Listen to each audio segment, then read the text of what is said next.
Halo para pencari cuan, selamat welcome di channel Dapur Saham Indonesia. Channel yang akan membawa lo semua sadar akan kenyataan di bursa saham. Siapapun yang niat mau masuk ke pasar saham atau sudah nyebur ke pasar saham, sebaiknya memahamin apa yang disebut uang. Sikap lo terhadap uang lebih nentuin atau lebih penting ketimbang pengetahuan lo tentang uang itu sendiri. Inilah yang jelasin kenapa Ronald James Reed, seorang petugas kebersihan, bisa ngasih sumbangan miliaran rupiah ke perpustakaan dan rumah sakit di kampung halamannya. Sementara hal yang sama tidak dilakukan oleh seorang profesor fakultas ekonomi. Di video gue kali ini, gue akan ngebahas seputar uang.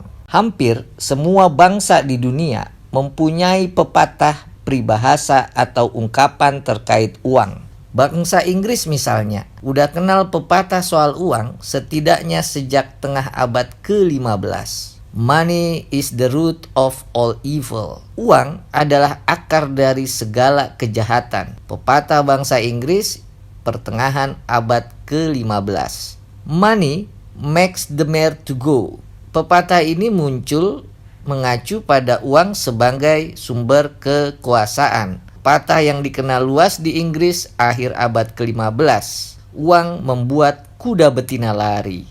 Time is money. Waktu adalah uang. Lo sering kan dengar pepatah ini?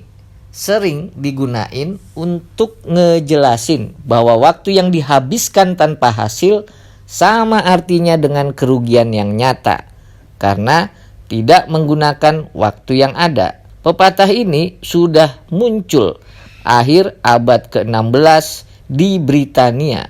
Money talks. Money has influence. Uang memiliki pengaruh.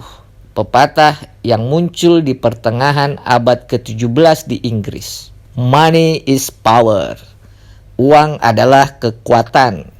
Pepatah Inggris di pertengahan abad ke-18. Money like manure does no good till it is spread. Uang seperti pupuk, gak ada gunanya sampai lu beriin kepada orang-orang yang membutuhkan. Pepatah ini terkenal, idenya ditemukan dalam esai Francis Bacon. Straws have no pocket. Kasur tidak memiliki kantong. Maksudnya kekayaan duniawi nggak akan dapat disimpan dan digunain setelah kematian. Pepatah bangsa Inggris yang muncul di abad ke-19. Money can't buy happiness. Uang nggak bisa membeli kebahagiaan. Pepatah ini sudah muncul di pertengahan abad ke-19. Money isn't everything. Uang bukanlah segalanya. Pepatah ini digunakan sering dikatakan dalam penghiburan atau saat lo ngundurin diri dari suatu pekerjaan. Muncul pepatah ini di Inggris awal abad ke-20. Wallace Wattles dalam buku The Science of Getting Rich ngejelasin pada hakikatnya uang itu adalah medium nilai. Jika lo mempunyai uang, lo bisa menghidupi keluarga lo, merawat orang tua lo, membantu keluarga lo, dan bahkan bermanfaat bagi orang banyak. Lantas, apa kaitannya uraian tentang uang dengan pasar saham? Lo mungkin lebih banyak dengar cerita sukses orang di pasar saham. Namun lo tidak dengan sepenuhnya menyimak cerita mengerikan di balik orang yang masuk ke pasar saham. J. Lawrence Livermore adalah seorang pedagang saham Amerika. Hidup 26 Juli 1877 sampai ajalnya 28 November 1940. Livermore, dia dianggap sebagai pelopor perdagangan saham harian atau yang dikenal dengan day trading. Di masa jayanya, Livermore sempat menjadi orang terkaya di dunia. Namun, ia mati menggenaskan. Dia lakuin bunuh diri karena bangkrut. Pada saat bunuh diri, ia punya banyak utang, lebih besar daripada asetnya.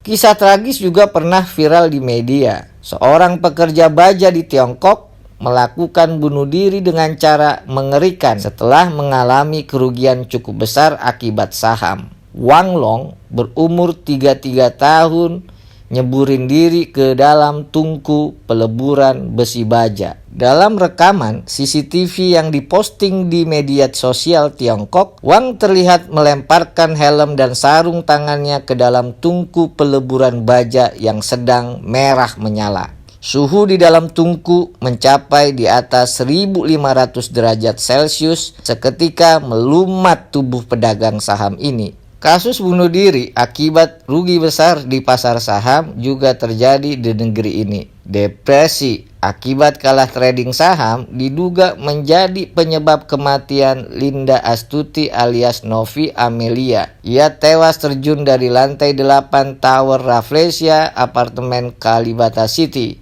Di media diberitakan Rabu 16 Februari 2022. Sebelumnya tersiar berita juga seorang pria berumur 27 tahun bunuh diri melompat dari tower lantai 23 apartemen Mall Ambassador karena memiliki masalah keuangan dan kerap main saham. Amit-amit cabang olahraga, jangan sampai terjadi sama lo semua ya.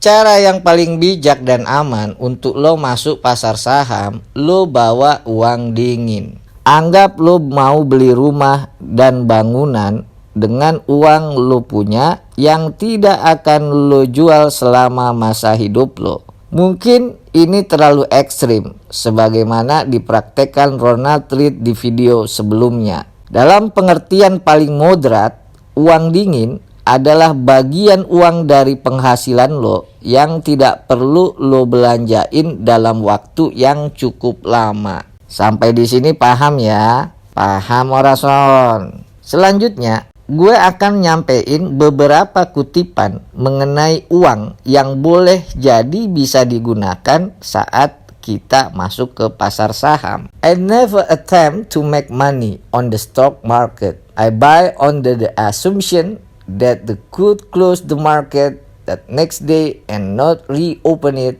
for 10 years. Itu kata Warren Buffett. Saya nggak pernah mencoba menghasilkan uang di pasar saham. Saya membeli dengan asumsi bahwa pasar saham dapat ditutup pada hari berikutnya dan tidak dibuka kembali selama 10 tahun. Lagi kata Warren Buffett, pasar saham dirancang untuk mentransfer uang dari pedagang yang rajin keluar masuk ke pasar saham, ditransfer ke pedagang saham yang sabar. The stock market is designed to transfer money from the active to the patient. Ini ada kutipan menarik dari John Bogle. If you have trouble imagining a 20% loss in the stock market, you shouldn't be in stocks. Jika lo kesulitan membayangin kerugian 20% di pasar saham, jangan sekalipun lo membeli saham. Satu lagi ya, tidak ada yang tahu naik turun pasar saham. Cara terbaik untuk berdagang saham dalam jangka panjang adalah membeli saham secara teratur,